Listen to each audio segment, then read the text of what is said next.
Alors on va ce soir un petit peu évidemment ne pas omettre de parler de la fête de Tu Bishvat. Et plus que ça va être un petit peu le point central de notre intervention par rapport au concept de jouissance. On va dans un premier plan essayer de voir dans quelle mesure c'est une fête tout à fait originale, Tu Bishvat. À part donc tous ces fruits qu'on a pu manger, il faut comprendre d'où vient cette fête. Une fois qu'on aura défini cette fête, on essaiera de réfléchir un petit peu à la façon dont la Torah traite tous les délices qui proviennent de la nature, aussi bien au niveau de la dégustation de la nature et de l'observation de la nature. Et dans un troisième plan, qui sera certainement le plan le plus important, on va réfléchir de façon plus générale au concept de la jouissance, au concept du plaisir dans la Torah. Et qu'est-ce que nous propose la Torah en termes de relation au plaisir? Alors, première des choses qui est à faire remarquer sur la fête de Tu Bishvat, c'est qu'on a pas mal de fêtes dans le calendrier juif qui sont tantôt d'une inspiration toraïque. Ça veut dire que Hachem, lorsqu'il a donné la Torah aux Bnei Israël, aux enfants d'Israël, il leur a dit, ben voilà, vous ferez à Pessah des matzot, à Shavuot vous ferez ça, à Sukkot vous ferez ça. Il y a des fêtes qui sont d'ordre toraïque. Il y a d'autres fêtes qui ont été apposées au calendrier, qui ont été imposées par les chachamim, par les maîtres. Par les maîtres des générations, la fête par exemple de Hanouka, la fête de Purim, sont des choses qui ont été imposées par les maîtres de la génération, qui ont décidé qu'en fait voilà, l'épisode de Purim mérite d'être concocté dans une Megillah et transmis aux générations. Et donc nous, chaque année, on a deux lectures de la Megillah, les hommes et les femmes, parce qu'en fait il est essentiel pour la suite des générations de s'inscrire dans cette histoire. Ce qui est intéressant dans la fête de Tu Bishvat, c'est ni mentionné dans la Torah, ni mentionné chez les Chachamim. C'est quelque chose qui est une émanation directe du peuple. C'est le peuple qui a décidé de marquer le coup, de festoyer, et donc, par voie de conséquence, étant donné que tout le monde s'est mis à faire la fiesta, c'est devenu une fête nationale, une fête donc qui est inscrite dans le calendrier, mais c'est quelque chose qui a jailli à partir du peuple. On va essayer d'expliquer pourquoi. Première des choses qu'il faut savoir au niveau du calendrier, Tu Bishvat vient du 15, c'est le 15 Shvat, tout c'est tête, vav, ça veut dire 15 de Shvat. Le 15 Shvat est la date au niveau toraïque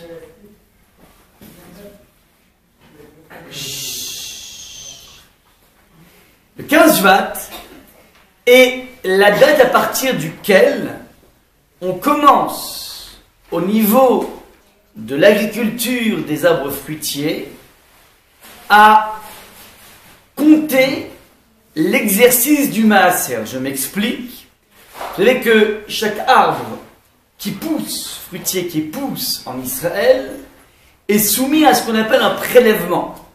Lorsque je récolte, par exemple, 100 kg de cerises, la Torah m'oblige à consacrer à peu près une série de prélèvements qui fait qu'au bout du compte, je n'aurai plus que 80 kg pour moi. À partir des lois de la Torah, donc, et dans les prélèvements, les 20 kg à peu près de prélèvements, on va à la fois nourrir le Kohen, nourrir le Lévi, qui sont deux personnages dans la Torah qui, eux, n'ont absolument aucun contact avec la terre puisqu'ils n'ont aucune propriété foncière. Ils sont des personnes qui s'investissent beaucoup plus dans le temps que dans l'espace. Et donc il faut que la communauté prenne en charge leur nourriture, leurs besoins. Donc chaque personne qui avait un lopin de terre était censée consacrer une partie de la récolte au Kohen, au Lévi et puis aussi au pauvre. Donc on avait un système d'auto-prélèvement du Kohen, du Lévi et des restos du cœur. Ça c'était ce qui était imposé à la base. Maintenant, pour pouvoir déterminer la quantité que je suis redevable, il y a une comptabilité qui commence à partir du 15 Shvat, donc c'est-à-dire d'aujourd'hui. Et la comptabilité est la suivante. Lorsque j'ai vu, donc c'est technique mais c'est très rapide, ne vous inquiétez pas, lorsque j'ai vu un bourgeon qui est en train d'éclore, et ce bourgeon a commencé à éclore juste avant le 15 Shvat, ce fruit qui va naître à partir de ce bourgeon sera considéré comme appartenant à l'exercice précédent.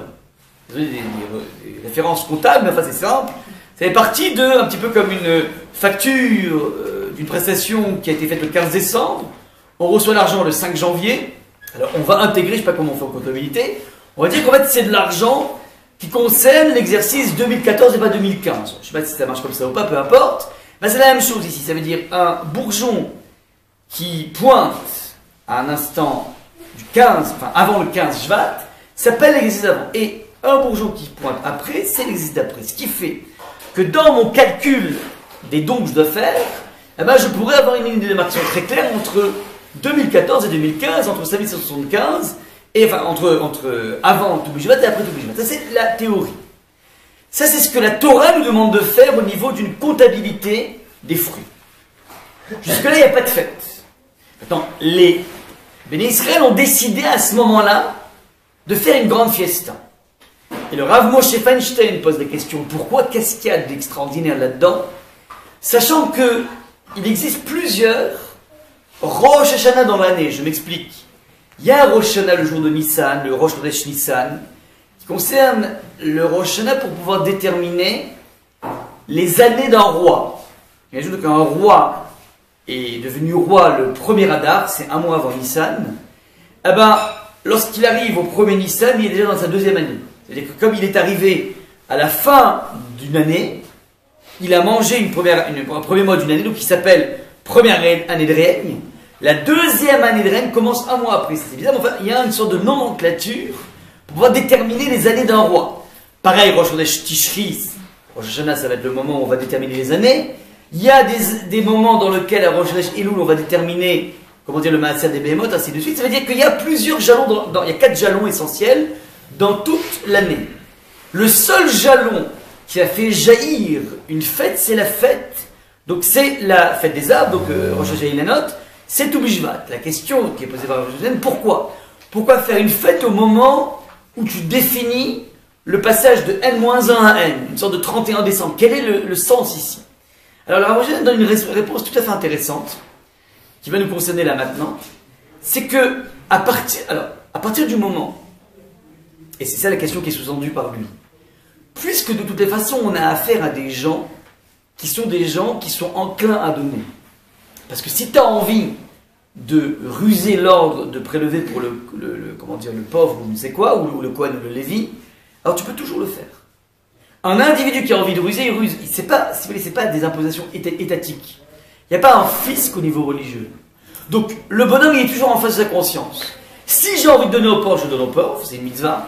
Et si j'ai envie de feinter, je peux feinter. Ça veut dire mettre une date d'exercice, c'est intéressant dans la comptabilité de l'ISF et de la comptabilité des IRPP, des impôts, parce qu'en fait on peut avoir affaire à des fraudeurs, donc il faut vérifier tout ça. Mais puisqu'on est dans un monde de religieux, a priori on comprend pas très bien quelle est la nécessité de mettre une norme. Ça c'est la question essentielle à poser. Alors moi j'aimerais répondre de la façon suivante. Il dit que mettre une norme, ça permet avant tout au propriétaire d'être dans une clarté par rapport à son chiffre, pas par rapport à son chiffre d'affaires, mais par rapport à son résultat net. Ça veut dire, à partir du moment où je sais le 15 Shvat, que j'aurai tant et tant à prélever et tant à garder, ça veut dire que dans toutes mes possessions, je suis en train de devenir pour de bon possesseur de mes possessions. C'est-à-dire tout ce que j'ai pu gagner jusqu'à présent était sous-tendu à un prélèvement. À partir du moment où je commence à être clair, à partir de ce moment-là, je peux effectivement me connecter avec ma possession. C'est ça qui donnait à un individu une sensation de joie. Je vais donner un deuxième exemple par rapport à ça. On avait un jour étudié dans le cas de Rambam un verset qui était assez bizarre. C'est le verset qui définit la relation que je dois avoir avec un pauvre qui me tend la main. Et le texte de la Torah nous dit Ki fatoa tiftach et yadecha ve'avet ta'aviteno demarsero asher yersarlo. Je traduis. Car ouvrir, donc tu ne devrais pas fermer ton cœur ni ta main, mais ouvrir, tu ouvriras ta main, et prêter, tu lui prêteras suffisamment de son manque qui manquera à lui. Désolé du charabia, mais c'est la traduction littérale du texte de la Torah. Donc je répète, mais prêter, tu prêteras à lui pardon, excuse-moi. Mais donner, tu donneras à lui. Blanc, petit texte, excuse-moi. Mais ouvrir, tu ouvriras ta main à lui, et prêter, tu lui prêteras suffisamment de son manque qui manquera à lui. Vous prenez cette phrase, il y a au moins 14 anomalies grammaticales, syntaxe, place du complément d'objet indirect, une catastrophe. Une catastrophe. Chacune de ces catastrophes, on l'avait étudié à l'époque, les maîtres du Moyen-Âge posent toutes les questions qu'on serait amené à poser, et ils vont donner des réponses tellement fantastiques qu'on comprend pourquoi la Torah parle une sorte de charabia, parce que grâce à ce charabia, ça nous permet d'embrasser dans un seul verset tout ce qui se trame au niveau psychologique dans la relation donneur-receveur. Il y a plusieurs choses. Il y a d'abord la difficulté du donneur à s'arracher de ce qu'il a. Il y a ensuite la dignité du receveur qui finalement va un petit peu bafouer dans sa dignité puisque finalement il est en train, en demandant, de créer une relation de riche à pauvre. Il y a ce qu'on appelle l'orgueil du donneur qui est en train de se dire, mais finalement, moi je suis riche, t'es pauvre. Il y a une foultitude de sentiments, de sensations, de ressentis qui se logent dans cette relation et que la Torah va mettre en exergue par le biais de toute cette phrase. Maintenant, j'ai pas le temps de faire un cours entier, on pourrait rester 1h30 là-dessus. On s'est arrêté sur un point la dernière fois, c'était le suivant, c'est que la fin du verset suivant est prêté, tu lui prêteras suffisamment de son manque qui manquera à lui. On a posé la question, je ne comprends pas.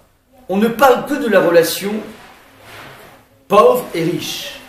On parle du riche qui a analysé le problème du pauvre et qui va cibler exactement ce qu'il lui faut.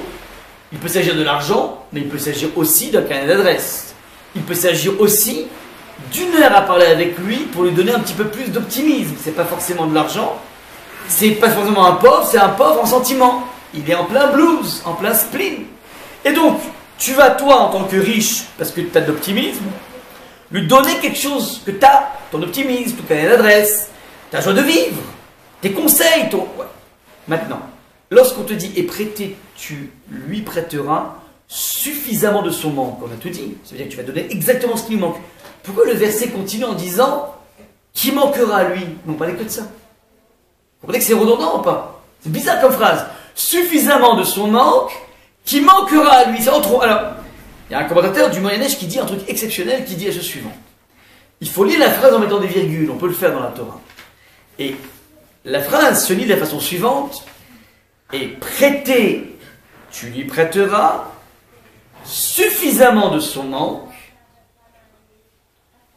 car son manque est à lui. Dei Marcero, Hacheyersar, lo. Suffisamment de son manque, car son manque est à lui. Ça veut dire quoi son manque est à lui? Ça veut dire, toi tu crois en tant que riche, en conseil, en carnet d'adresse, en argent, en plein de choses.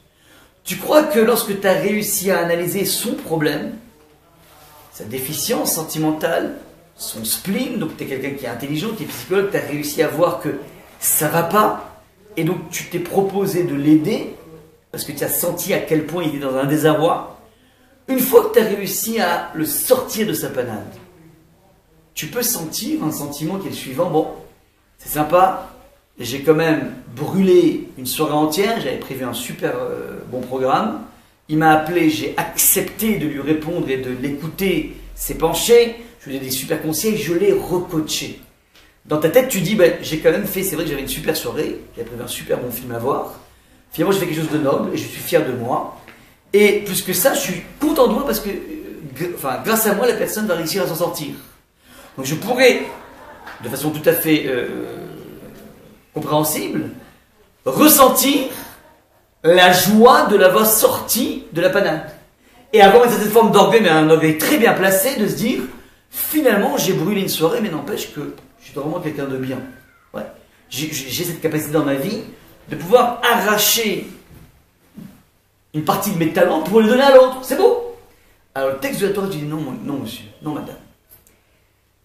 Car sache une chose, lorsque tu auras réussi à le sortir de la panade, tout ce que tu as mis en branle pour le sortir, ton carnet d'adresse, ton optimisme, ton argent, tout ce que tu veux, sache une chose, c'est que tout ça ce que tu as donné ne t'a jamais appartenu. C'est quelque chose qui appartenait déjà à la personne qui l'a reçu. Elle n'était chez toi que je m'en vais. Donc, ce que tu crois être ta possession, ton résultat net, ton optimisme, ton carnet d'adresse, sache une chose, c'est qu'en fait, tout ne t'appartient pas. Il y a une partie de ce que tu reçois qui est déjà consacrée à quelqu'un d'autre. Et la Torah te demande de fonctionner de la façon suivante, exactement ce dont il a besoin, car ce dont il a besoin exactement ne t'a jamais appartenu, lui a toujours appartenu. Il n'attendait juste que le déclenchement du passage de son lieu de dépôt qui est chez toi vers lui-même. Ça veut dire qu'il y a une relation à la possession qui est une relation extrêmement saine. Dans tout ce que j'ai dans la vie, il faut bien comprendre que je suis considéré comme étant un trésorier d'une foultitude de talents qui m'ont été donnés pour que je profite de la vie, pour que je grandisse, pour que je m'équilibre, mais aussi pour que je redistribue aux personnes qui ont besoin. Et c'est une toute nouvelle psychologie de la relation à mes biens, de la relation à mes possessions.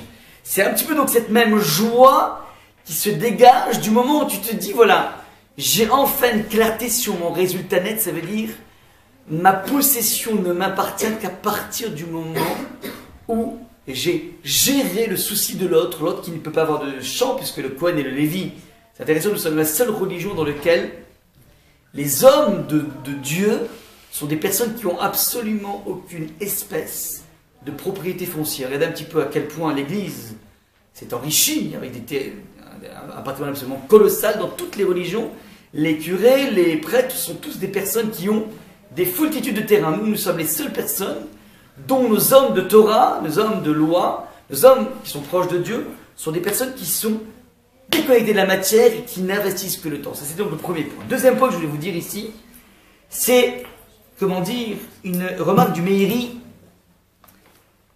qui fait la remarque suivante. Quelle est la spécificité de cette fête? C'est que le 15 Shvat est considéré comme un renouvellement de la nature dans la mesure où, d'après nos maîtres, à partir du 15 Shvat, puisqu'on est arrivé à la moitié de l'hiver, on est donc, et le mois de Tevet, mois d'hiver, un mois, on est au 15, donc on est un mois et demi, l'hiver durant 3 mois, on est exactement le 15 Shvat, au point de renouvellement qui nous fait passer d'une congélation du premier mois et demi vers un début de réchauffement. Les maîtres disent qu'en fait c'est le moment où la sève recommence à irriguer tous les canaux à l'intérieur d'un arbre. Et ça c'est un point de joie, un point qui s'appelle le c'est un point qui suscite une joie. Pourquoi une joie? Pourquoi une joie? Pour quelque chose qui est totalement invisible. Alors, le Meiri explique la chose suivante, parce que fondamentalement, la Torah est en permanence focalisée sur le monde de l'invisible. Et oui, effectivement, sur quelque chose qui est totalement invisible, c'est absolument pas le déploiement de toutes les fleurs. Au niveau du printemps, le 21 mars, on va voir déjà des amandiers qui sont en fleurs. C'est pas le moment de la récolte, c'est le point dans lequel, où d'un point de vue invisible, tu vois rien, se cache finalement un renouvellement. Il y a une idée tout à fait géniale qui est ici, ça veut dire que dans la vie, tu peux vivre un hiver. Tu peux vivre dans des moments extrêmement sombres. Tu peux vivre dans un monde dans lequel tu sens qu'il n'y a pas de rayon de soleil. Mais si tu creuses à l'intérieur de toi, tu vas peut-être voir que existe à l'intérieur de toi une pêche, existe à l'intérieur de toi une sève qui ne demande qu'une seule chose, c'est de pouvoir jaillir. C'est une façon extrêmement optimiste d'envisager les choses. C'est la première idée par rapport au monde de l'invisible. Deuxième idée, vous savez à quel point la Torah se soucie du monde invisible. Rabbeinu Yonah, que je cite très souvent, il faut l'apprendre par cœur sur Rabbeinu Yonah, un maître du XIIe siècle, fait la remarque suivante. Très souvent, nous, on pense que un fossé nous sépare d'une personne. Si nous, par exemple, on est Shomer Shabbat, on fait attention à Shabbat, alors, un fossé nous sépare par rapport à un bonhomme ou une bonne femme qui ne respecterait pas Yom Kippour, qui le jour de Kippour se mettrait à aller au McDo en train de manger le jour de Kippour. On dit, bon voilà, entre lui et moi, alors, c'est le ciel et la terre. Ouais, aucun rapport, comme on dit. Ça, c'est ce qu'on pense. Et effectivement, apparemment, on est à des années-lumière de la personne. Sauf que le Rabbi Yonah dit la chose suivante. Entre une personne pratiquante et une personne pas pratiquante, on pense que l'échelle est comme ça. Ouais, donc on est vraiment très loin l'un de l'autre. Et si on cherchait la comparaison entre deux personnes pratiquantes au même niveau, deux personnes Shomer Shabbat, qui font attention à la cache-route, qui font attention à plein de choses, alors on se dit, eux, leur différence au niveau spirituel, si on pouvait mettre une note, on ne peut pas en mettre, on n'est pas les filles du bon Dieu, mais si on devait mettre une note, eh ben on dirait, ils se tiennent au coude à coude. Bon, à quelque chose près, on est blanc bonnet, bonnet blanc. Eh ben le Rabbi Yonah nous dévoile un truc incroyable, il dit absolument pas. Plus tu rentres dans le monde de la pratique, donc de personnes qui pratiquent la Torah, plus la différence entre les deux personnes va être exponentielle. Ça veut dire, la différence entre deux personnes, un qui respecte Shabbat, l'autre qui fume à Kippour, elle est comme ça. Et c'est un bon nécessaire à faire dans la vie. Mais dès que tu rentres dans le domaine de la pratique, tout va se jouer dans la dimension mentaliste. C'est-à-dire, tout ce qui se trame à l'intérieur de ta tête. Illustration.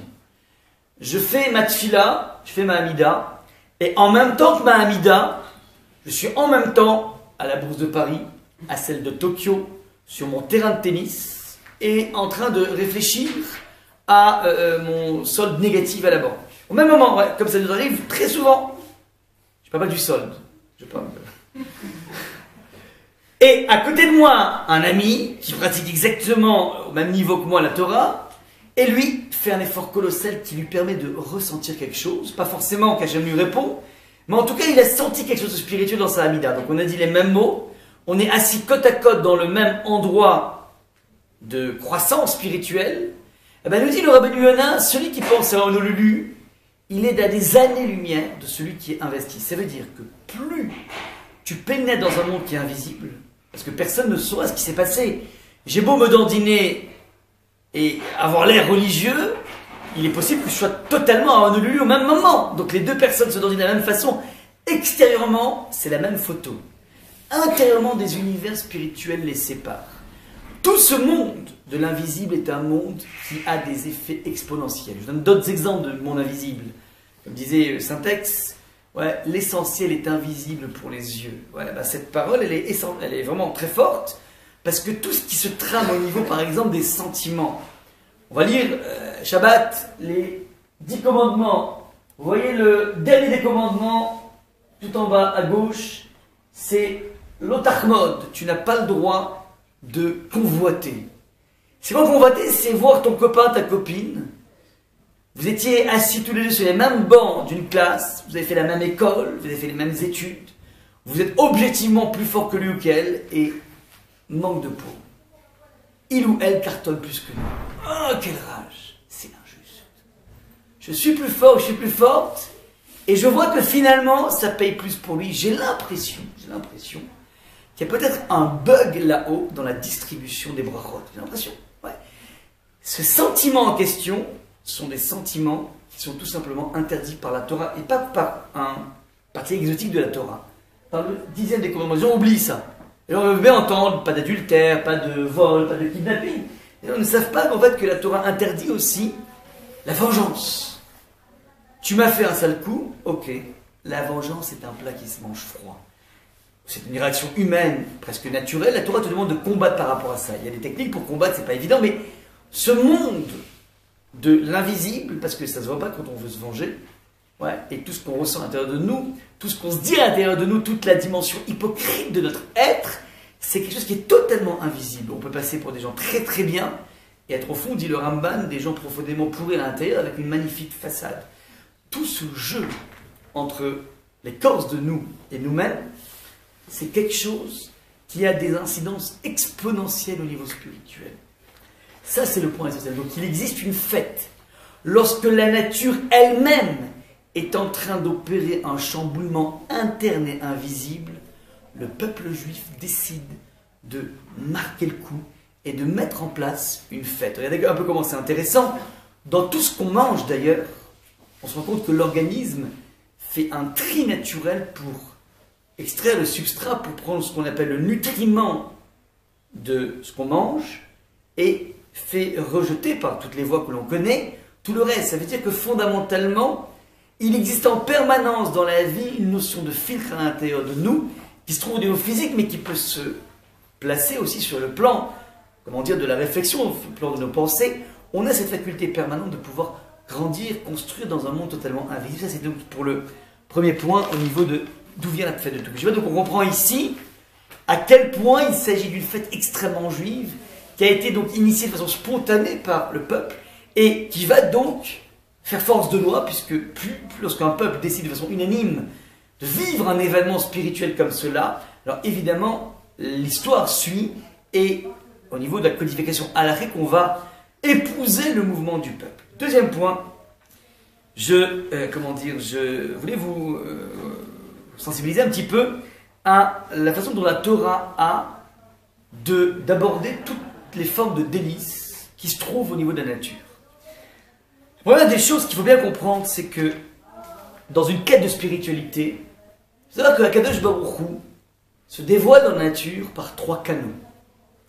Le canal le plus classique, c'est la révélation au Sinaï. Au Sinaï, Hachem est venu nous donner une sorte de code idéologique, un code de vie, qui s'appelle la Torah. Nous avons cette Torah, nous avons la Torah orale qui a été donnée en même temps que la Torah écrite, et donc nous pouvons, en se connectant avec un texte de Torah en permanence, essayer de se confronter avec l'expression verbale de Dieu. Ça, c'est, si vous voulez, la voie la plus royale pour être au contact de la spiritualité. Ouais, on a cette chance extraordinaire d'avoir une Torah qui est infinie, d'avoir un Talmud qui est infini, d'avoir une possibilité, quel que soit notre âge, quel que soit notre degré de religion, de pouvoir se confronter au texte et de voir dans quelle mesure, quand tu travailles de façon sérieuse, tu te poses des bonnes questions, tu as cette faculté de porter un regard vierge sur les choses, alors tu peux voir à quel point il y a quelque chose qui te percute, qui est percutant et qui te percute en permanence. Ça, c'est, si vous voulez, le contact avec le monde spirituel qui est une donnée classique du peuple juif et qui permet au peuple juif et qui nous a permis à travers les siècles de toujours garder un contact avec Hachem. Premier point. Deuxième canal d'expression d'Hachem, c'est l'histoire. Lorsque tu regardes l'histoire des peuples, pas que le peuple juif, mais aussi des peuples, alors petit à petit, tu peux déceler une sorte d'interférence permanente d'Hachem sans qu'elle soit trop criarde. Tu vois par exemple que le fait qu'il existe encore un peuple juif à travers le monde, alors qu'il y en a eu sans arrêt des gens qui ont voulu le détruire, c'est une des façons de s'émouvoir, comme des goïms l'ont fait, des non-juifs l'ont fait, de s'émouvoir devant l'interférence permanente d'Hachem, alors qu'il n'a pas l'air de le faire de façon criarde. Ça, c'est donc une des façons de voir l'histoire. Tu peux regarder l'histoire de l'économie, tu peux voir beaucoup de choses, et tu peux sentir qu'il y a comme une sorte de mouvement qui est initié par une puissance qui dépasse l'histoire et qui oriente le monde vers quelque chose. Donc c'est une deuxième canal possible. Et un troisième canal qui a été un petit peu l'apanage des personnes qui n'avaient pas de contact avec la Torah, c'est l'observation de la nature. C'est comme ça que Avraham Avinu a pu bâtir une véritable foi en Dieu alors qu'il venait d'un monde qui était complètement déconnecté de la croyance en Dieu, puisque ça, son père était idolâtre, il était marchand d'idoles. Abraham a réussi à faire jaillir en lui cette étincelle de foi que par le biais de l'observation de la nature. Je vous ai amené ici un exemple qui s'appelle la pomme, aucune référence à Steve Jobs, ne vous inquiétez pas. Lorsqu'on observe une pomme, pour les personnes, malheureusement nous qui habitons à Paris, on n'a que pas assez d'occasion de s'arrêter, de regarder un paysage naturel. Mais celui qui fait ça, il peut faire des gains en spiritualité colossaux. Regardez la pomme. À quel point il y a quelque chose d'incroyable dans la pomme. Lorsque vous regardez d'abord la peau de la pomme, il y a quelque chose d'incroyable. Cette peau, qui a été mise en place dans le programme génétique de la pomme, c'est une peau qui a énormément de fonctions. La première des fonctions, c'est que cette peau incorpore en elle une sorte d'huile qui permet une protection intégrale de la pomme. C'est comme si Akadosh Baruch Hu avait placé dans chacune des pommes une sorte de papier cellophane de façon à la protéger de tous les intempéries. Vous voyez, des bizarreries qui est assez incroyable. Et ceci, dans n'importe quel programme biologique de la pomme, il y a incorporé ce principe du papier cellophane. C'est pas tout. Elle a un kawé, cette pomme, mais ce kawé, ce qui est incroyable, c'est qu'il a une gamme de couleurs qui va évoluer en fonction de la maturité du fruit, qui te permet, toi, observateur, goûteur, de pouvoir jauger l'état de maturité du fruit. C'est pas suffisant. Cette même enveloppe, ce kawé en question, non seulement il change de couleur au fur et à mesure du temps, mais en plus, il est parfumé. Il y a une odeur qui est dégagée par la pomme, mais c'est colossal. Quand tu réfléchis, imaginons qu'on voudrait créer une pomme complexe. Tu crées une protection qui va changer de couleur, qui va changer d'odeur, c'est colossal. C'est pas suffisant. Si vous prenez une pomme, tout à l'heure on a coupé les kiwis et les pommes, prenez votre couteau, il est humecté. Il y a des gouttes qui sortent. Pour une orange, pour une pomme. Pourquoi? Parce qu'en fait la pomme, c'est du liquide et du solide. Mais ce qui est incroyable, c'est qu'il n'y a rien qui fuit. Il y a des orifices pourtant, au niveau de la tige, mais il n'y a rien. Il y a énormément d'eau, si vous écrasez une pomme, il y a énormément d'eau, et elle est complètement contenue. Quand tu réfléchis un tout petit peu, ça tu vois, mais c'est pas possible. C'est merveilleux. Vous savez que il y a énormément de médecins laïcs, totalement laïcs, qui sont venus à croire en Dieu, ne serait-ce qu'en observant un accouchement. Il y a une telle cavalcade d'imbrication complètement incroyable, avec des points d'interrogation jusqu'à aujourd'hui des gynécos. Pourquoi? Un des exemples que je donne très souvent, c'est que lorsque le bébé se présente bien, c'est-à-dire par voix basse, avec la tête en bas, lorsqu'on regarde la forme géométrique de la tête de l'enfant, si elle se présentait sans vriller, ça ferait forcément une déchirure au niveau de la sortie. Mais personne n'arrive encore à comprendre pourquoi, exactement au moment où il y a une nécessité d'expulsion, il y a une hormone qui est sécrétée qui fait que l'enfant fait une vrille de 45 degrés, qui lui permet de se présenter selon la forme de l'orifice vers lequel il va sortir. Mais ça fait partie des miracles incroyables auxquels aucun gynéco ne peut expliquer pourquoi exactement au moment où on en a besoin, l'hormone est sécrétée, une sorte de feedback positif, mais que personne n'arrive à comprendre. Alors une personne comme ça, tous les mécanismes, après, mais c'est pas possible, il y a un créateur. Ça, c'est un des billets essentiels qui peut amener un individu à observer, et à se prendre conscience et faire des gains de spiritualité. Je vous donne toujours cet exemple d'un des élèves du Chazon-Ish, les plus grands élèves du Chazon-Ish, qui s'appelait Rav Gadol Nadel, qui disait que, un jour il est allé marier un enfant à New York, un élève à New York. Il est parti donc de Lod, Tel Aviv, parti à New York, et pour revenir de New York à Tel Aviv, alors il est passé par le Brésil. Alors, un de ses élèves pensait que c'était une sorte de tzaddik comme ça qui ne connaît pas la map monde, qui ne connaît pas la géographie. Il a dit, mais enfin, rabbin, monsieur le rabbin, vous savez que pour partir de New York vers Tel Aviv, il y a un trajet direct, il n'y a pas besoin de faire une boucle vers l'Amérique du Sud. Alors, le rabbin a souri en disant, tu crois que je ne connais pas la géographie? Et il dit, t'as rien compris. Je fais une escale à Sao Paulo, pas pour aller voir les magnifiques buildings, mais je veux là-bas louer un planeur. Et je veux tout simplement surplomber la forêt amazonienne. On a dit pourquoi? Il dit parce que tant que je n'ai pas vu, c'est une forêt qui est aussi grande que la France.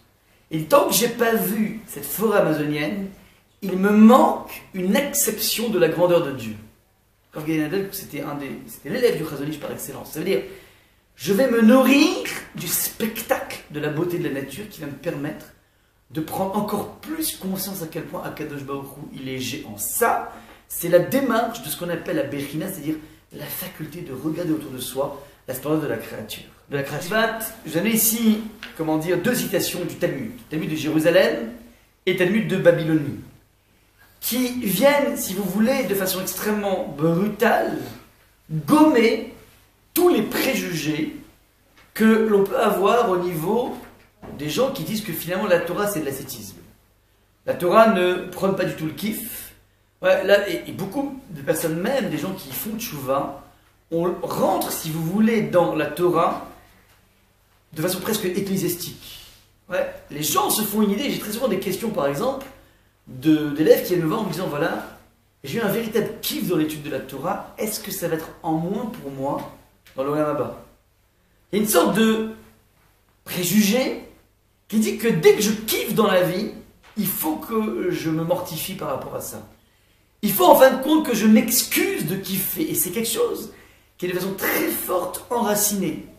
J'ai combien de fois des questions du genre, mais comment dire, lorsque dans un couple, une femme ne peut pas avoir d'enfant, ou bien n'est pas en âge, enfin, disons qu'il y a des moments où elle ne peut pas avoir, est-ce que l'union est permise? Sur quoi je réponds, mais une évidence. Les gens ont l'impression que s'il n'y a pas un devoir, s'il n'y a pas une perspective autre que le plaisir, alors le plaisir est proscrit. Alors, je vais mettre plusieurs références ici, qui viennent de façon très nette aller totalement à rebours de cette conception, je ne sais pas d'où elle vient, qui héritait certainement du milieu local, mais ça n'a absolument rien à voir avec le judaïsme. Je vais donner la première version, c'est la suivante.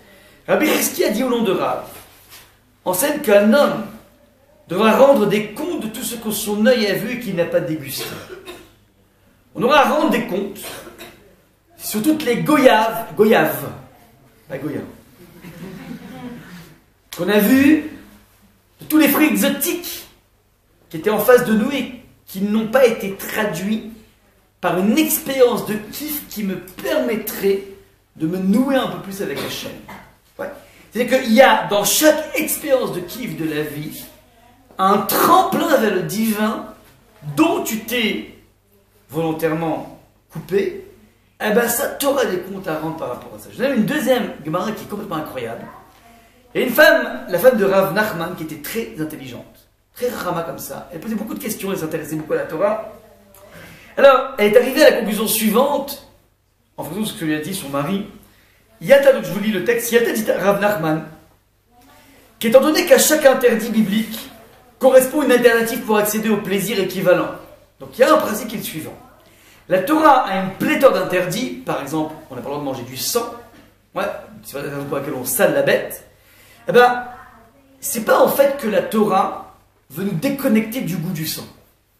La preuve, c'est que en même temps que la Torah t'interdit de prendre le sang, et tu laisses saler ta bête, elle t'a autorisé la consommation du foie. Et le foie, tout le monde le sait, c'est finalement une poche de sang qui va se coaguler. Donc tu vois bien que le problème n'est pas le goût du sang, le problème est le sang. Il y a la nature du sang qui est gênante, et non pas le goût. Alors, deuxième chose, la Torah interdit le porc.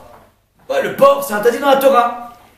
Est-ce à dire que Hachem veut nous priver du goût du bacon? Chas v'shalom.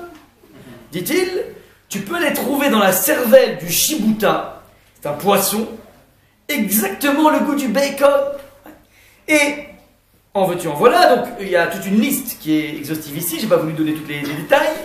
Elle demande, donc puisqu'on a tous les équivalents, elle demande donc, Yalta à son mari, mais imagine, j'ai envie de goûter le goût d'un steak au beurre. Et pas à la margarine, au beurre. Ouais. Comment je peux faire, puisque tu es en train de me dire que finalement tous les goûts sont permis? Réponse immédiate de Rav Nachman, il a appelé son boucher, il lui a dit, tu m'amènes immédiatement le pis de la vache. Le pis de la vache a un processus de cachérisation très spécial, mais au bout de la cachérisation, eh ben, tu auras toujours un goût à la fois de viande et à la fois de lait.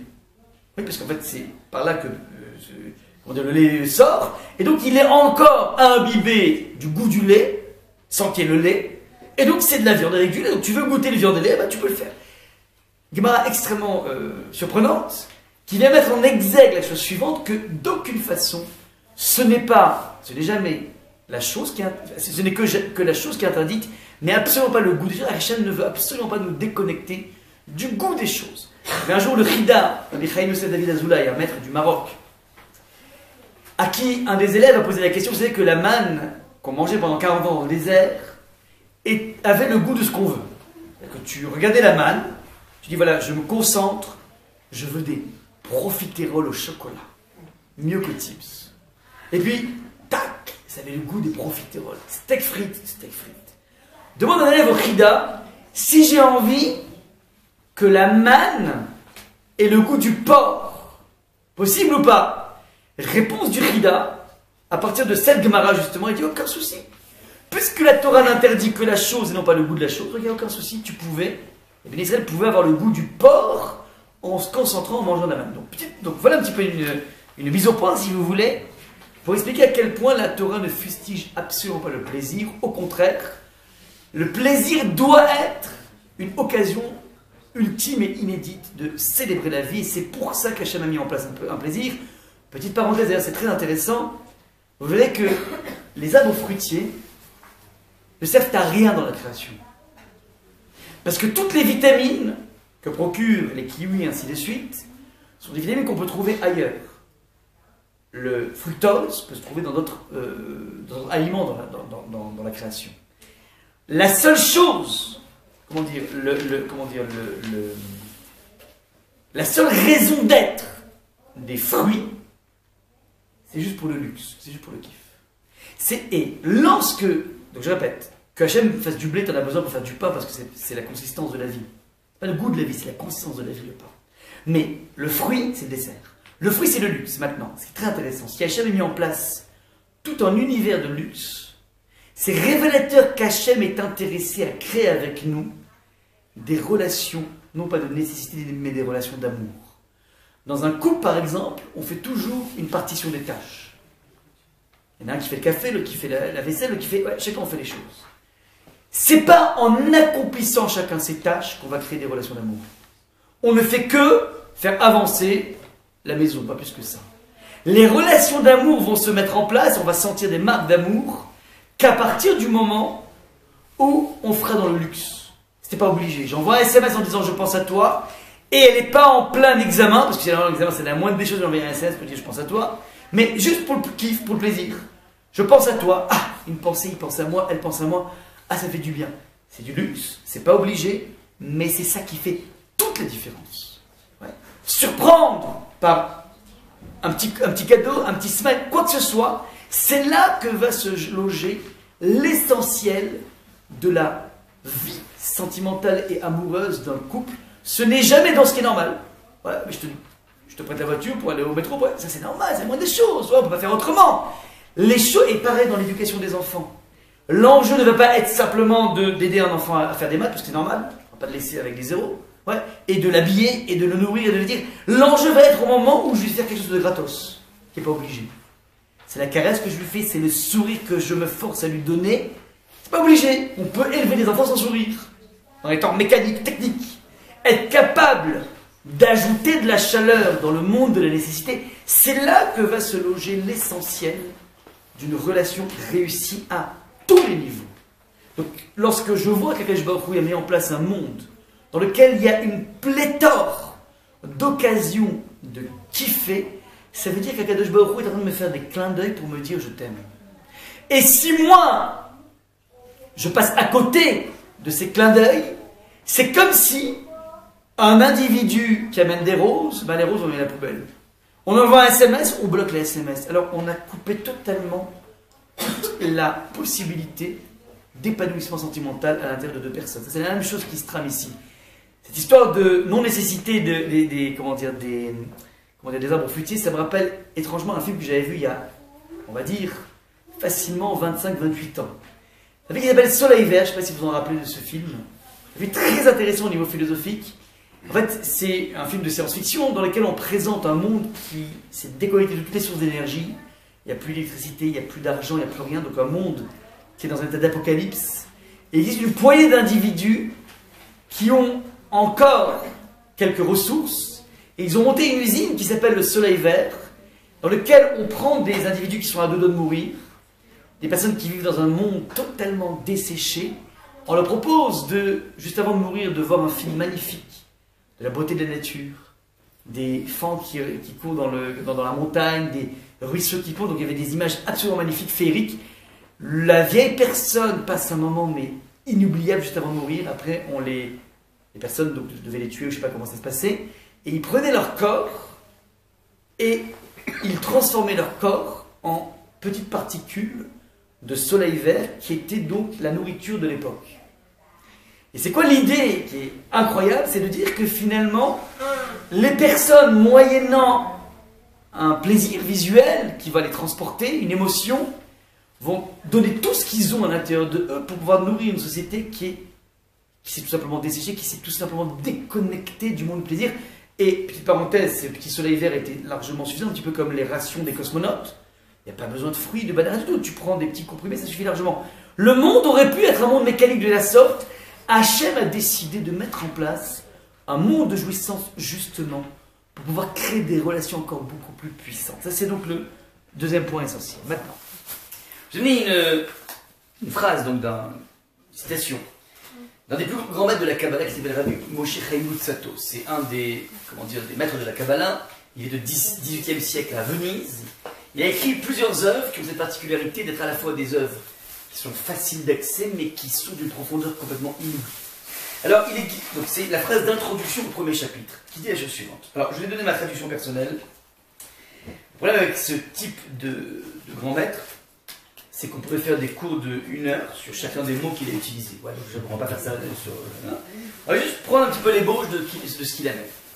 Il dit la chose suivante. Le fondement de la piété est la racine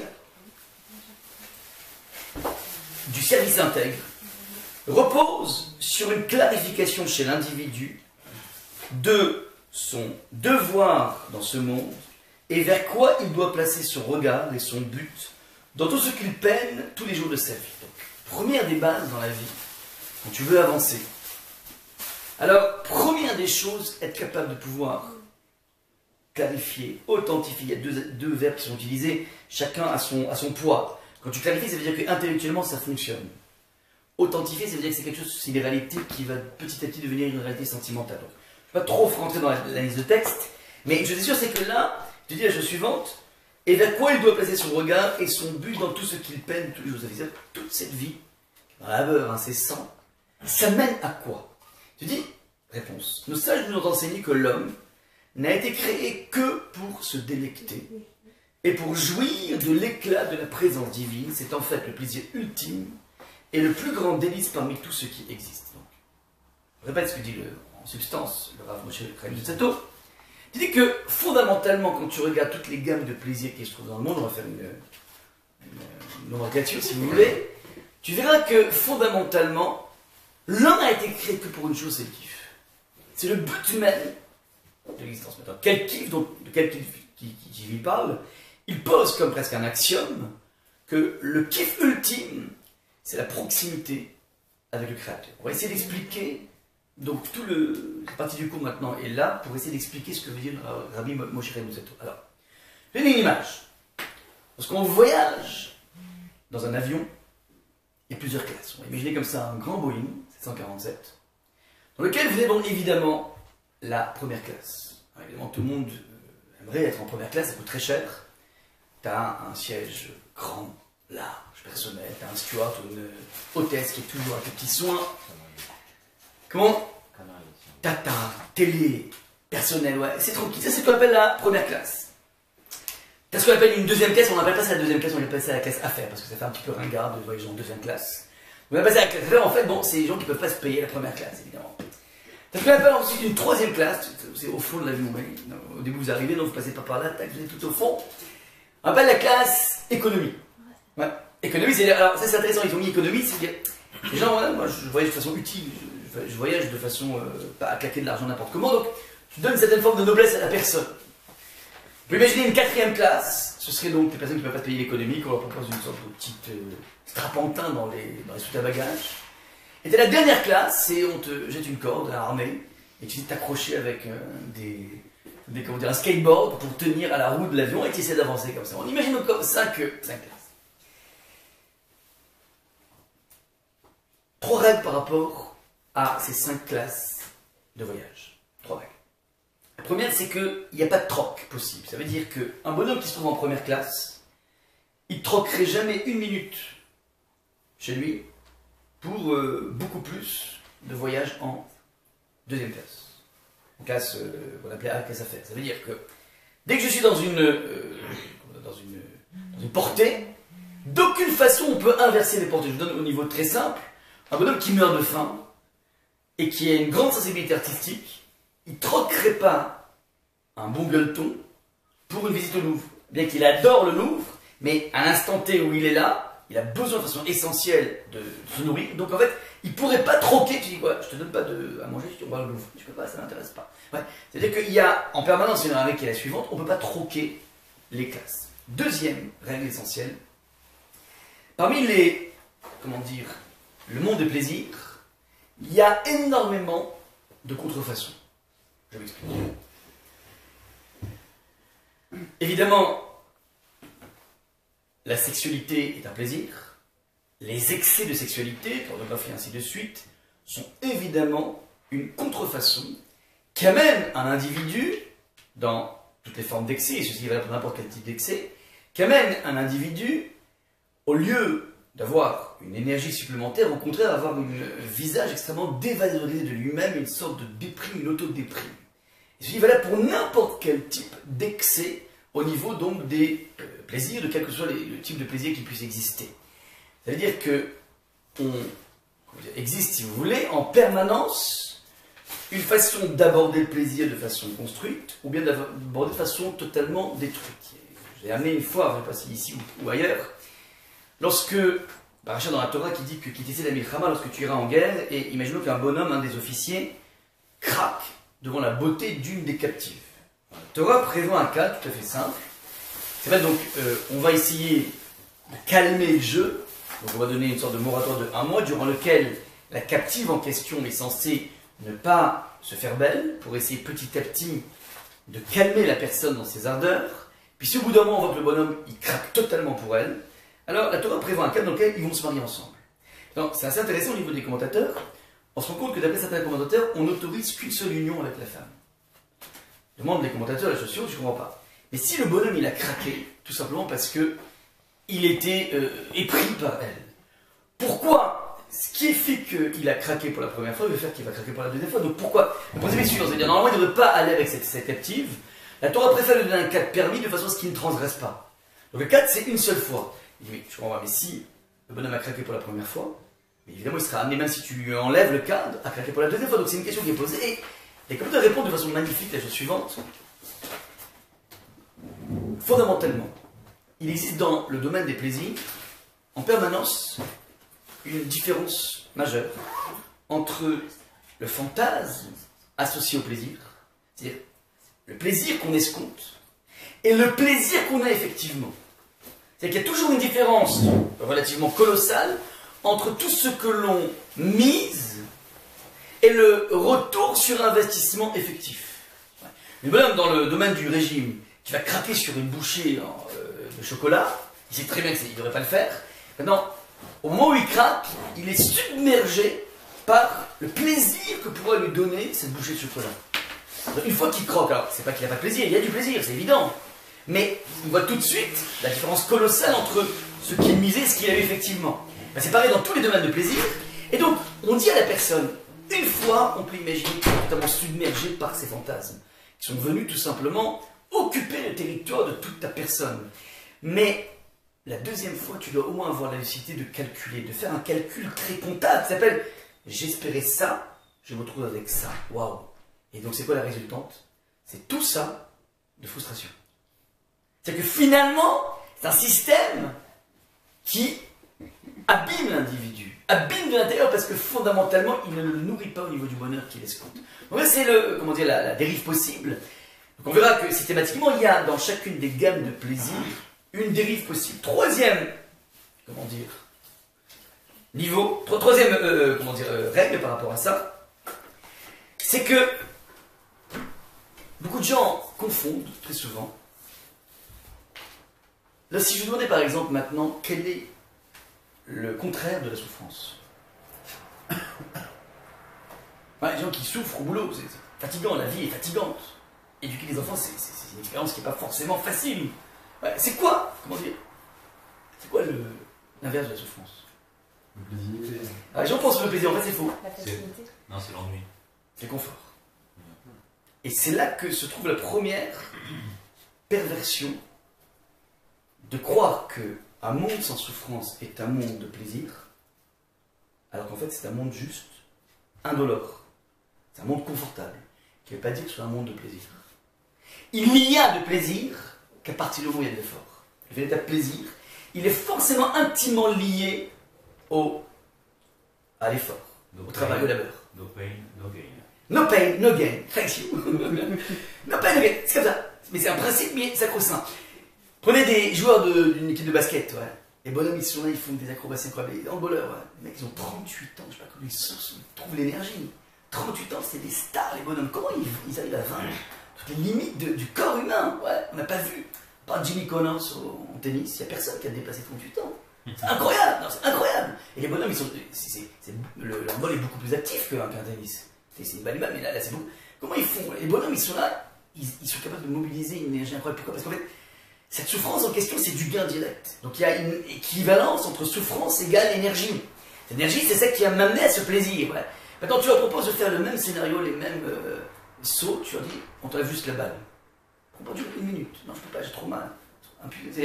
Tant que tu n'as pas en permanence la possibilité de goûter au plaisir qui est induit par la souffrance, alors, si tu n'es pas conscient de ce plaisir, alors évidemment la vie est une souffrance incroyable. Donc, il y a 3 principes, je vous rappelle. Premier point, on ne peut pas échanger les gammes de plaisir. Deuxième point, il n'y a pas de troc. Donc, pas de troc. Deuxième point, ça demande un investissement. Troisième point, il faut faire attention à toute la contrefaçon. On va commencer maintenant à repartir dans le voyage. Je commence par le 5e niveau. Ouais, les personnes qui sont accrochées à cette corde avec des rollers derrière ça, c'est tout ce qu'on appelle les plaisirs d'ordre matériel. Tous les 5 sens sont stimulés. Tu peux voir un spectacle magnifique, te remplir un spectacle magnifique, tu peux écouter une musique qui te transporte, tu peux goûter quelque chose de génial, tu peux tâter quelque chose, un habit magnifique avec une texture incroyable. Voilà. On a donc toute une gamme, incroyable de possibilités d'accéder au monde par le biais de la jouissance. Ce qui est intéressant ici, c'est que si je goûte de façon mesurée, je sens que c'est quelque chose qui va me donner de l'énergie dans ma vie. Si par opposition, je décide d'avoir un excès par rapport aux choses, alors au contraire, c'est un piège assez incroyable qui fait que l'individu va s'engluer, et comme je disais tout à l'heure, il va avoir une vision extrêmement dévalorisée de lui-même. Au lieu d'utiliser ça comme un dynamisme, il va petit à petit sombrer dans un danger assez incroyable. Ça veut dire que cette première gamme de plaisir nous oblige à trouver un bon ratio. Maintenant, d'aucune façon c'est un ascétisme. Pourquoi c'est pas un ascétisme? La mesure où on sait à quel point la Torah va magnifier l'importance de la Kedusha, de la sainteté, et un peu comment la Torah appelle le mariage des Kiddushin, qui veut dire Kadosh, et étant donné que Shabbat est le jour le plus saint du calendrier, alors c'est le jour où on préconise encore plus la relation entre un homme et une femme, tout simplement parce que c'est un des canaux qui amène à cette Kedusha. C'est-à-dire qu'il n'y a pas absolument aucun schisme entre le monde du plaisir ultime et le monde de la Kedusha. Au contraire, l'un alimente l'autre, à condition que ce soit fait évidemment dans les règles de l'art. Ça c'est un petit peu, il n'y a pas à je répète bien, ce monde est un monde qui nous est donné pour en profiter, et chaque occasion de profit est une possibilité de pouvoir générer une énergie. Mais si tu le fais de façon décousue, alors de cette façon, tu vas tout simplement t'enliser dans cette image de toi extrêmement dévalorisée. Il y a quelque chose qui est beaucoup plus fort que tous ces plaisirs. Beaucoup plus fort que ces plaisirs. Qui dépasse ça, c'est ce qu'on appelle la 4e classe. C'est ce qu'on appelle l'amour. Qu'est-ce que j'appelle l'amour? C'est l'amour que l'on a d'appartenir à une famille, d'avoir une femme, un mari, des enfants. Je donne une preuve de cela. C'est que, imaginons qu'un bonhomme, dans sa vie, il essaie d'amasser, comme beaucoup le font, un pactole de façon à être à l'abri. Imaginons M. Robert travaille de façon très dure dans sa vie, et il se dit, j'ai peut-être des chances un jour de pouvoir avoir un bon petit pactole de 10 millions d'euros, et une fois que j'aurai 10 millions d'euros, je serai tranquille à l'abri. Tranquille, casé comme il faut. Mais donc M. Robert a un copain qui s'appelle M. Rothschild. M. Rothschild va voir Robert et il dit, écoute Robert, toi tu trimes, t'as pas de week-end, t'as pas de vie. Tout ça pourquoi? Pour 10 millions d'euros, tu sais comment je te les file les 10 millions d'euros? Je te les file. Tu comprends pourquoi? Je te les file. Une chose, t'as 3 enfants, je veux en adopter un des 3. Mais attention, il va être dans du coton dans sa vie. Il aura les meilleurs profs de maths, les meilleurs styles, les meilleurs... Que bon, M. Robert? Même pas en rêve. Donc M. Robert prend d'un coup conscience que, ok, 10 millions d'euros, c'est une sacrée somme, c'est un sacré but dans l'existence, mais n'empêche que ça ne fait pas le poids avec mes enfants. Immense. Alors, d'un coup, Robert dit, c'est incroyable ça. Pourtant, mes enfants, c'est qu'il y a quelque chose qui est infiniment plus important que le but de ma vie, qui s'appelle mes enfants. Et pourtant, je suis jamais avec eux. Donc, qu'est-ce que fait Robert? Il a passé le côté, il dit écoutez, voilà, je pars pour 15 jours en vacances. Vous bloquez tous mes rendez-vous, il n'y a plus de rendez-vous, vous vous reportez à quand vous voulez. Voilà. Tout content, Robert, il dit voilà, je vais enfin m'occuper de mon pactole, de mes trésors. Donc, il commence une journée comme ça. Après 10 minutes à se coincer les doigts dans le maniement de la poussette, une journée passée au parc. Après la gestion de la bataille d'eau dans la baignoire, après la gestion aussi des jetés de boulettes à l'intérieur de la douche, il va enfin, endormir les enfants. Une fois qu'il aura raconté 10 fois une histoire de Dora l'exploratrice et que sa fille ne dort toujours pas, c'est épuisant. En même temps, il rappelle sa secrétaire et il dit vous savez quoi, je vais écourter mes vacances, j'ai une possibilité d'écourter. Qu'est-ce qui se trame chez lui? Il y a une réalité évidente que les enfants c'est infiniment plus que toute la fortune, mais il ne sait pas les aimer. Il ne sait pas les aimer. Même en d'idée, c'est intéressant l'amour. Dans la société occidentale, on se rend pas compte à quel point les mots disent quelque chose. Un jour, Robert marchait au clair de lune, il a rencontré Catherine. Il n'y a pas de Robert et de Catherine ici, j'espère.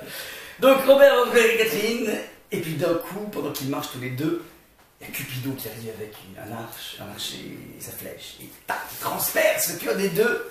Robert et Catherine s'aiment, Robert et Catherine vont se marier. Et puis Robert travaille très dur dans sa vie pour rembourser l'hypothèque de la maison. Et puis donc il travaille comme ça, ils ont des enfants, ils ont construit une maison, et puis une bagnole, et puis Robert en travaillant très dur, est toujours au contact de sa secrétaire, on va l'appeler Cunégonde. Et puis, sans faire exprès, au fur et à mesure, proximité après proximité, d'un coup, Cupidon débarque, et tac, il envoie une flèche entre Robert et Cunégonde. Et puis, Robert rentre à la maison en disant écoute, chérie, je te quitte. C'est pas de ma faute, c'est Cupidon qui a frappé. Je suis tombé amoureux. C'est génial cette expression. Comme tu tombes dans un précipice. Ça veut dire, je suis presque passif là-dedans. Qu'est-ce qui se trame ici? Ça, c'est une des dérives, du monde de l'amour, dans la mesure où le bonhomme, effectivement, tombe amoureux s'il ne serait pas marié. Mais à partir de ce moment-là, il y a tout un travail à mettre en place, qui va être cette faculté de pouvoir faire émerger l'autre. C'est tout un travail colossal qui est en train de mettre mis en place, auquel Robert n'a absolument rien misé, et donc il est à la merci de n'importe quel Cupidon.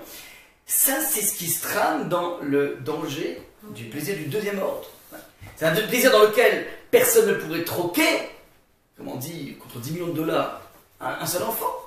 Mais il n'empêche qu'on ne sait pas forcément les gérer. C'est très intéressant. Ben en hébreu, c'est le fils. Et Ben vient de la racine sémantique, binyan qui veut dire construction. Les enfants, c'est la chose la plus constructive qui existe et en même temps la chose la plus destructrice qui existe. Ça dépend comment on le prend. En tout cas, une chose est sûre, c'est que c'est une plateforme, c'est une rampe de construction, de destruction. C'est pas. Tu peux pas rester neutre. Ça, c'est le quatrième niveau. Je viens de ici d'ailleurs le verset, c'est très intéressant. Lorsqu'on parle de Adam et Chava, le texte nous dit Adam et Adam et Chava.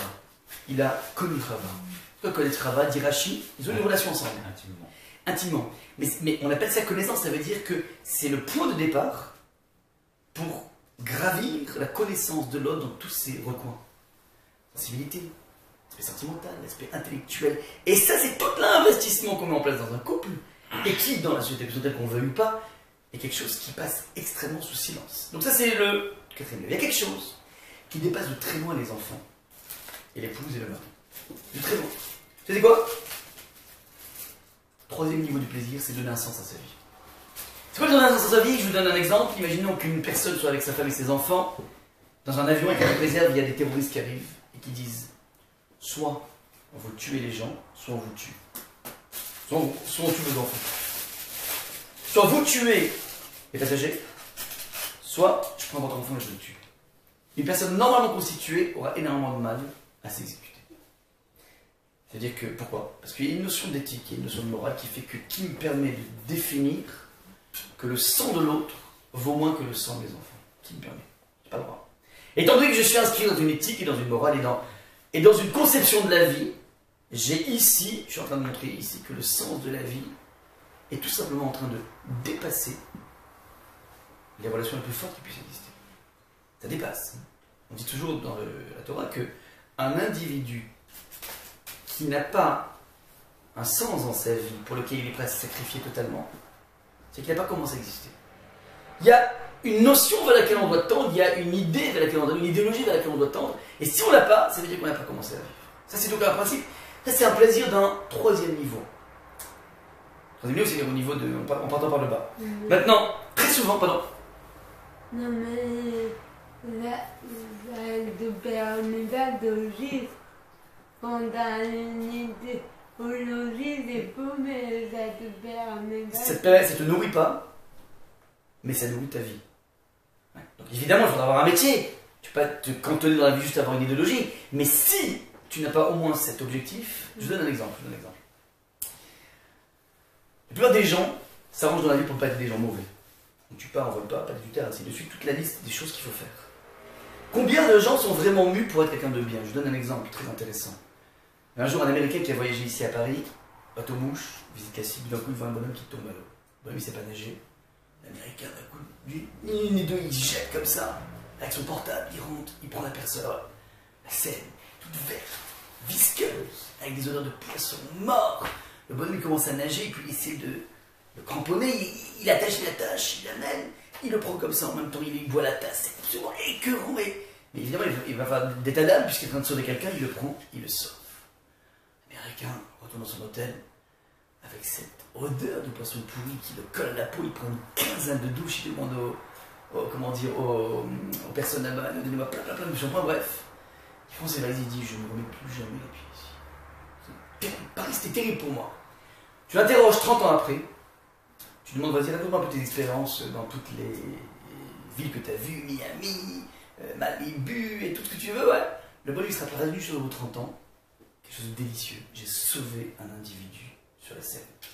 Ça veut dire que on est capable de prendre conscience de notre grandeur en différé, tellement plus simple d'avoir une obsession de quelqu'un de bien, d'ores et déjà de dire, mais c'est sur le moment, le président devrait être en justice, c'est terrible. Il devrait, après coup, tout de suite se dire, mais c'est exceptionnel. J'ai fait la chose la plus belle de ma vie, j'ai sauvé quelqu'un dans la chose. Vous vous rappelez Alfred Nobel, prix Nobel. Vous savez d'où ça vient le prix Nobel? Alfred Nobel.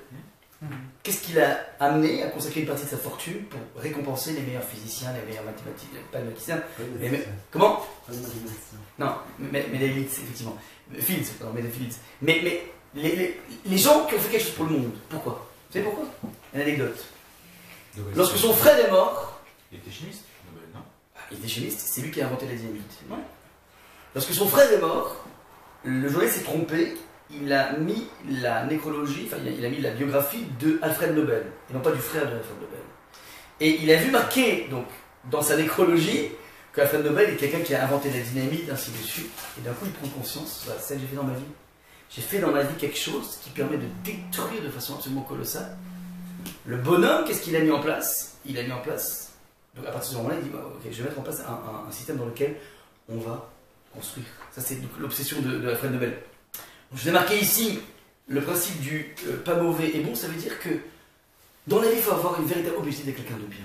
Il y avait donc une deuxième histoire que je vais vous dire, c'était l'histoire de aux États-Unis, le camion de la Brinks avait mal fermé leurs portes. Vous vous rappelez ou pas cette histoire? Donc, il y avait plein de sachets de billets de $100 qui sont tombés. Il y a $1 million qui ont été évaporés comme ça parce que le. Ils ont juste mal fermé. Pardon, ouais, un petit problème comme ça. Donc, évidemment, tous les passants se sont donnés à gogo, puisque les billets étaient là. Il y a un des passants qui est revenu le lendemain à la banque, il a amené un sachet avec $50 000 dedans. Les journalistes ont interviewé le père de cette personne. Le père a dit, mon fils est un abruti, c'est un vaurien. Un vaurien, mon fils. Il est capable d'avoir comme ça, sans qu'il y ait de trace, rien du tout, $50 000. C'est un vaurien. Et tous ses copains sont moqués de lui. Ça, c'est révélateur de quoi? Des gens qui peuvent avoir, si vous voulez, une écorce de quelqu'un de bien, mais fondamentalement se contentent juste maximum dans la vie de ne pas faire des choses mal, pas plus que ça. Cette personne a exprimé son humanité ultime en rendant les $50 000. C'est pas évident, encore une fois, à faire, mais le bonhomme il peut se dire, voilà, dans la vie, je fais quelque chose de bien dans ma vie. Ouais, ça, je dis la falsification du niveau 3, c'est lorsqu'on nous donne un faux sens dans la vie. C'est quoi ta vie? Bah, j'ai intégré telle et telle école, j'ai tel et tel kilo, euro, pas euro, mais euro, ouais.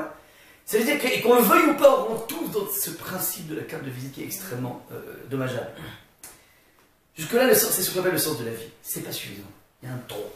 Il y a quelque chose qui dépasse encore en termes de plaisir. Beaucoup plus que le sens de la vie. C'est tout simplement sentir que tu bâtis et tu construis quelque chose. Dans la négative, tous les plus grands dictateurs sont des personnes qui avaient tout ce qu'ils voulaient. Ils avaient le plaisir matériel qu'ils voulaient, ils avaient la famille qu'ils voulaient, l'enfant qu'ils voulaient, ils avaient, ils donnaient une orientation, ouais, c'est-à-dire donner une orientation assez incroyable, une sorte de vision, mais ils vont utiliser leur charme, leur puissance, leur force pour détruire des millions d'individus. A l'inverse, on peut nous être dans une phase de construction, toute famille, c'est une construction. Ça veut dire que c'est pas simplement être avec ses enfants et avec son épouse, mais être capable de pouvoir faire émerger l'autre avec ses différences de sensibilité. Je vous ai marqué ici, un point assez essentiel lorsque le Nachash, le serpent, il a voulu séduire Chava. Quel va être l'argument ultime qu'il va donner pour qu'elle craque pour manger cette pomme? Enfin, je ne sais pas si c'est une pomme ou pas. L'idée est la suivante.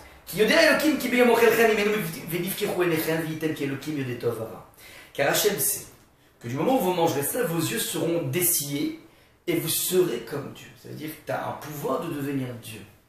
C'est quoi un pouvoir de devenir Dieu? C'est quoi être Dieu?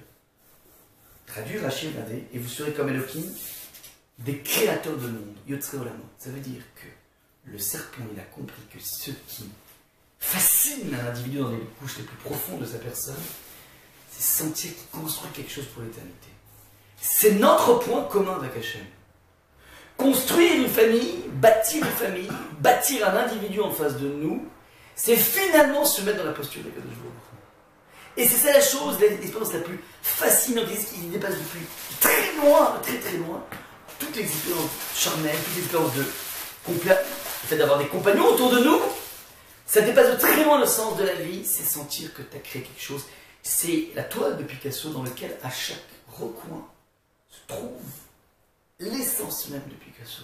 Ça, c'est le génie créateur. Ben, ce génie créateur, c'est dans plein de gammes. Chaque individu a la possibilité de pouvoir de trouver sa gamme et essayer de créer quelque chose. Et tant qu'on n'a pas ça, tant qu'on ne sent pas de façon très forte qu'on marque de façon indélébile notre vie, fondamentalement, on passe à côté du plaisir ultime. Ça, c'est le deuxième niveau. Et le premier niveau, ce qu'on appelle la classe business, enfin, pas business, pardon, la classe top. Ouais. Un individu peut avoir tout ça, peut avoir tout construit. La dimension ultime, c'est sa faculté à se connecter plus qu'à l'éternité, à quelque chose d'infini dès maintenant. La relation avec Dieu, c'est une relation dans laquelle l'individu est en train de noyer sa finitude pour la mêler à quelque chose de fantastique, quelque chose d'extraordinaire, quelque chose qui est du domaine de l'infini. Tant qu'un individu ne côtoie pas la transcendance, il lui manque quelque chose dans la panoplie de ces 4 sources de plaisir. Un homme peut être super accompli, avoir construit tout ce qu'il a fait, mais tant qu'il n'a pas eu ce contact avec l'infini dans sa quotidienneté, il est tout simplement déconnecté d'une partie essentielle du plaisir. Et c'est ça que veut dire en fait le Messie Charim. Le Messie Charim veut te dire la chose suivante, que fondamentalement tu peux regarder toutes les douleurs que tu mets en place dans ta vie, toutes les peines que tu peux avoir pour arriver à quelque chose. Réfléchis un tout petit peu, tu vas te rendre compte que en côtoyant Hachem, tu atteins à ce moment-là, en permanence, à chaque fois que tu le côtoies, tu atteins ici un sens absolument incroyable, plus qu'un sens incroyable à la vie, une jouissance de l'instant complètement incroyable. Et c'est pour ça qu'Hachem a mis en place le monde. Il a mis en place le monde et l'être humain, tout simplement pour qu'il arrive petit à petit à se déconnecter de toutes les formes d'illusions mensongères. L'illusion du plaisir charnel, l'illusion, qui est un pas important, mais lorsqu'il est dérivé, il n'est pas comme il faut, l'illusion de la compagnie, l'illusion, comment dire, de l'idéologie, l'illusion de la créativité. La plupart des gens peuvent rentrer dans un monde de création, ou bien ils vont créer des choses qui sont peut-être tout simplement inutiles pour leur équilibre. Bon, alors évidemment, un ingénieur va créer des choses, certes, mais est-ce que c'est quelque chose qui va être déterminant dans sa vie? Non, pas forcément. Et tu as un 5e niveau, donc cette faculté de pouvoir rencontrer Hachem, cette rencontre avec Hachem, c'est ça en fait qui donne à un individu une énergie absolument colossale. Je finis, parce que j'ai un petit peu empiété sur le temps, je finis comment dire, sur ce point. Comment un individu, comment dire, est capable de pouvoir côtoyer Akadosh Baruch Hu à partir du moment où il prend conscience que rien n'est, comment dire, donné gratuitement. C'est-à-dire qu'Akadosh Baruch Hu nous donne de façon exceptionnelle tout ce qu'on a et la faculté de reconnaître que rien n'est de soi. Parce qu'on rentre dans un monde de la gratitude, à partir de là, petit à petit, on arrive à palpiter par rapport à Akadosh Baruch Hu. On avait parlé beaucoup de la puissance du merci, c'est ça, ça veut dire ta prise de conscience que j'ai une finitude, il est infini et il me distille en permanence. Rentrer dans cette reconnaissance, c'est là qu'on côtoie le merci. Que le Shabbat est le lieu de coexistence de ces 5 niveaux de plaisir. On l'avait dit, plaisir culinaire évidemment, tous les plaisirs charnels. Deuxième niveau, le deuxième plaisir, le fait d'être en famille, ouais, avec ses parents, avec ses enfants, avec son épouse, son mari, donc, qui a un plaisir qui ne pourrait pas être troqué par une essai de DAF, bien que les deux soient un grand plaisir. Troisième niveau, on commence à donner un sens, parce qu'on commence à réfléchir à la vie. Plus tu réfléchis à la vie, plus petit à petit tu commences à te mettre en place dans un monde de construction. C'est quoi la construction? C'est cette faculté de laisser émerger l'autre. Je dis que ce sont les phases de plus grande construction, c'est pendant le Shabbat, alors que c'est justement le jour où on t'a empêché la construction. C'est-à-dire, on a empêché que tu utilises ton génie créateur de créativité ailleurs que dans les relations humaines. Tu as un génie de créativité, tu as un génie en finance, tu es capable de faire des choses fantastiques, tu t'arrêtes à ce moment-là, parce que tout ce côté génial de toi, tu vas le mettre au service d'autre chose. De la construction véritablement de ta vie, 4e niveau, et enfin 5e niveau, tu vas côtoyer Hachem, 4 pilotes. C'est-à-dire que c'est de façon répétitive, c'est pas une fête dans l'année, comme Pessah. C'est de façon régulière que le Baruch te connecte avec un nouveau sens par rapport à ces 5 gammes de plaisir. Un petit peu donc ce que je voulais bien insister par rapport à ça.